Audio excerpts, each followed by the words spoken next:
Indian premier ലീഗിന്റെ 18ാം സീസണിലെ ആദ്യ സെഞ്ചുറി സ്വന്തം പേരിലാക്കിയിരിക്കുകയാണ് ഇഷാൻ കിഷൻ. മുംബൈ ഇന്ത്യൻസ് വിട്ട് സൺറൈസേഴ്സ് ഹൈദരാബാദിലെത്തിയ ഇഷാൻ പരിശീലന മത്സരത്തിൽ തുടർച്ചയായി അർദ്ധ സെഞ്ചുറികളുടെ മിന്നിച്ചിരുന്നു. ഇപ്പോഴിതാ രാജസ്ഥാനെതിരെ സെഞ്ചുറിയോടെ ഇഷാൻ ഞെട്ടിച്ചിരിക്കുകയാണ്. 45 പന്തിലാണ് ഇഷാന്റെ സെഞ്ചുറി പ്രകടനം. 10 ഫോറും 6 സിക്സും ഉൾപ്പെടെയാണ് ഇഷാൻ കത്തിക്കയറിയത്.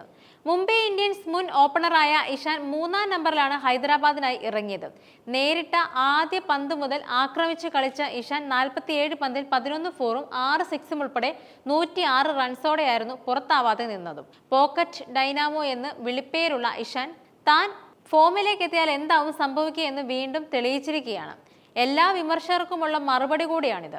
ഇഷാൻ കിഷാനെ സംബന്ധിച്ച് ഇന്നത്തെ സെഞ്ചുറി പ്രകടനം മധുര പ്രതികാരമാണ്. നിലവിൽ BCCI കരാറില്ലാത്ത താരമാണ് ഇഷാൻ കിഷൻ. ടീം മാനേജ്മെന്റുമായുള്ള ഉടക്കിനെ തുടർന്നാണ് താരം തഴയപ്പെട്ടത്. ഏറെ നാളുകളായി ഇന്ത്യൻ ടീമിന് പുറത്തുള്ള ഇഷാൻ തിരിച്ചുവരവ് നടത്താൻ ശ്രമിക്കുമ്പോഴെല്ലാം സെലക്ടർമാർ കണ്ണടക്കുകയാണ് ചെയ്തത്. അവസാന ആഭ്യന്തര ടൂർണമെന്റുകളിലെല്ലാം ഇഷാൻ ശോഭിച്ചു. എന്നാൽ ഇന്ത്യൻ ടീമിലേക്ക് വിളി ലഭിച്ചില്ല. എന്നാൽ IPLലെ പ്രകടനം സെലക്ടർമാരുടെ ശ്രദ്ധ നേടുന്നതാണെന്ന് പറയാം. അസാധ്യ സ്ട്രൈക്ക് റേറ്റിൽ മികച്ച ഷോട്ടുകളോടെയാണ് അദ്ദേഹം സെഞ്ചുറി നേടിയിരിക്കുന്നത്. പേസർമാരെയും സ്പിന്നർമാരെയും ഒരുപോലെ കടന്നാക്രമിച്ച് കളിക്കാൻ ഇഷാൻ കിഷന് സാധിക്കുന്നുണ്ട്.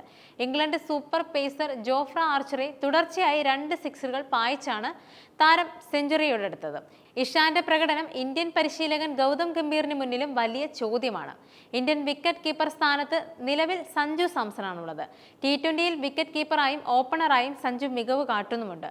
അതുകൊണ്ട് തന്നെ മറ്റു യുവ വിക്കറ്റ് കീപ്പർമാരെല്ലാം പുറത്താണ്. സഞ്ജുവിന്റെ സീറ്റ് ലക്ഷ്യമിട്ട് പോരാടുന്നവരിൽ ഒരാളാണ് ഇഷാൻ കിഷൻ.